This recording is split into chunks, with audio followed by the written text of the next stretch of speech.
Hello everyone, I am Joanna Marie Capocan from BSBA HRM 3B. Today we will discuss Chapter 7, Quality Management in HR Projects. Sa HR, hindi sapat na tapos na ang project. Ang tanong ay maganda ba ang pagkakagawa? Quality is about excellence and consistency. It ensures that every deliverable meets the needs of our stakeholders. In this video, I will explain how we maintain high standards from planning to the PDCA cycle. Let's start. Number 1. What is quality management and why is it important in HR projects? Ang quality management ay ang systematic process para masiguradong ang bawat project deliverable ay sumusunod sa specific standards. Bakit ito mahalaga sa HR? Una po, for trust and credibility. Kapag ang bagong payroll system ay walang error, nagtitiwala ang employees. Second, it improves employee performance through quality training. At panghuli, efficiency. It prevents rework.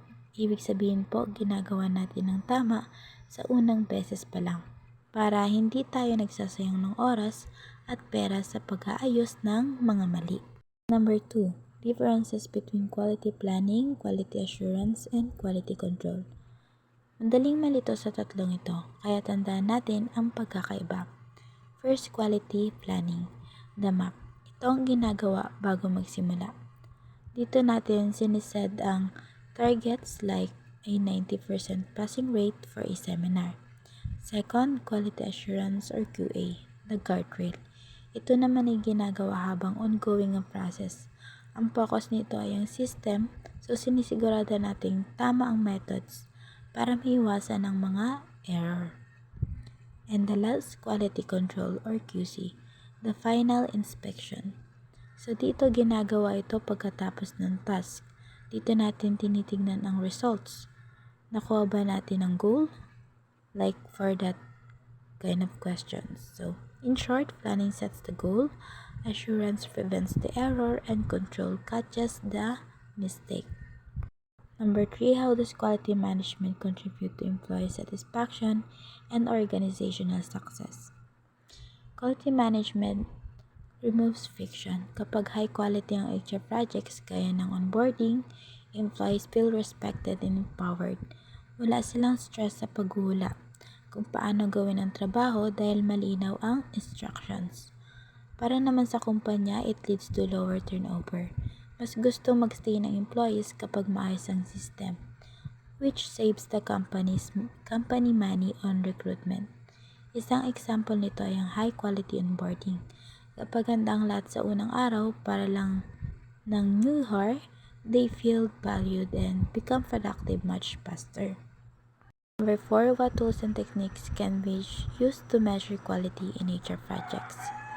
May mga tools tayong ginagamit to measure quality. First, checklist. Para masigurado tayong walang nakalimutan like an onboarding checklist. Flowcharts, isang visual map para makita ang bottlenecks sa recruitment process.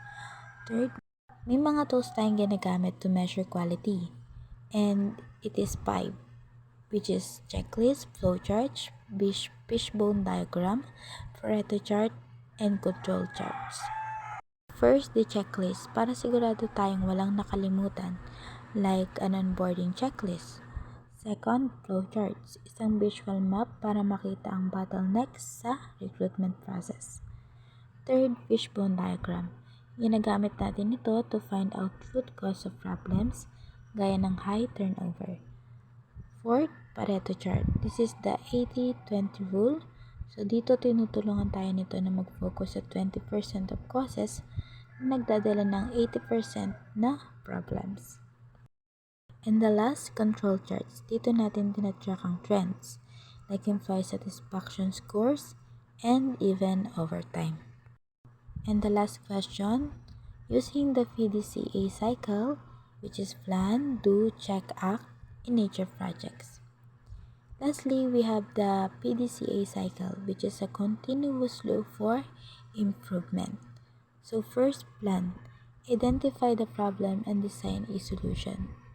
Number 2, test ang solution sa maliit na scale muna o pilot test.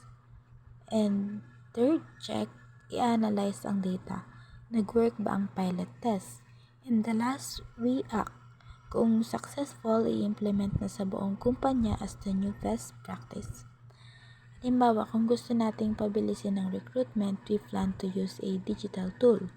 Do a test for 1 month. Check the hiring time and act by making it the standard process. This ensures HR is always evolving and getting better. To wrap up, quality management turns HR from a support office into a success engine. It ensures that every interaction an employee has is reliable and professional. And I hope you found this discussion helpful for Chapter 7. Thank you for watching. Again, I am Joanna Mercapacan, and let's always strive for quality.